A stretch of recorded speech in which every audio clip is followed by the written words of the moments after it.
नारायण नारायण गंगे हर नर्मदे हर शंकर भगवान की जय। देखो नारायण, पूर्व में सूर्य उदय हुए हैं, उसकी प्रकाश, उसकी धूप उत्तर में पहाड़ों पे दिख रही है। नारायण दिख रही है।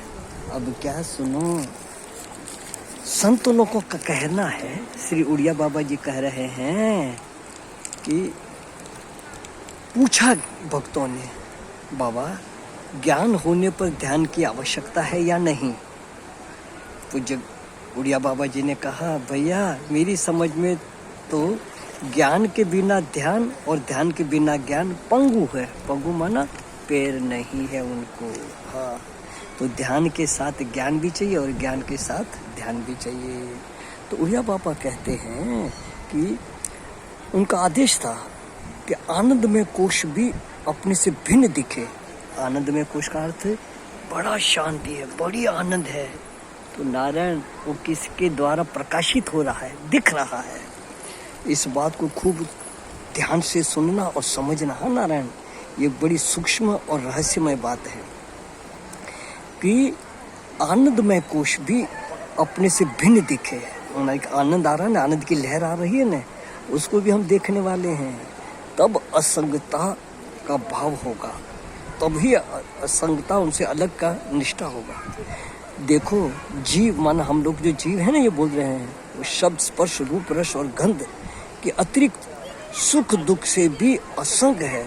देखो ना, हम सुन रहे हैं, स्पर्श कर रहे हैं, देख रहे हैं, स्वाद ले रहे हैं, सुगंध रहे हैं, उनको हम जानते हैं। और अनुकूलता में फूल गए और प्रतिकूलता है तो दुखी हो गए। ये भी एक लहरें हैं, लहर अंतःकरण की। तो नारायण, इससे जो असंग होकर के जो वास्तविक असंगता होगी, उस परम शांति का तो सजनों क्या ठिकाना, क्या ठिकाना। समझे नारायण? ये जितनी भी लहरें आ रही और जा रही है, अपने अंतःकरण में भी अनुकूलता और प्रतिकूलता, तब तो ये आए और गए। जीवन में कई आए और सुबह से शाम तक भी कई आए, कोई ठहरा नहीं, पर उनको देखने वाला कोई है। उसमें जो स्थिति है, उसका आनंद तो बड़ा अलौकिक है नारायण, अलौकिक है। वह कभी घटता भी नहीं। हाँ, ये गंगा माँ ऐसी आनंद की निष्ठा में स्थिति करवा दे माँ। सुखी रहे सब सर्वदा माँ, सब ही रहे निरोग माँ, सबका कल्याण हो गंगा माँ। न किंचित किसी को दुख हो गंगा माँ, मेरी माँ किंचित किसी को दुख हो। गंगे मैया की जय। नारायण नारायण, जय राम जी की।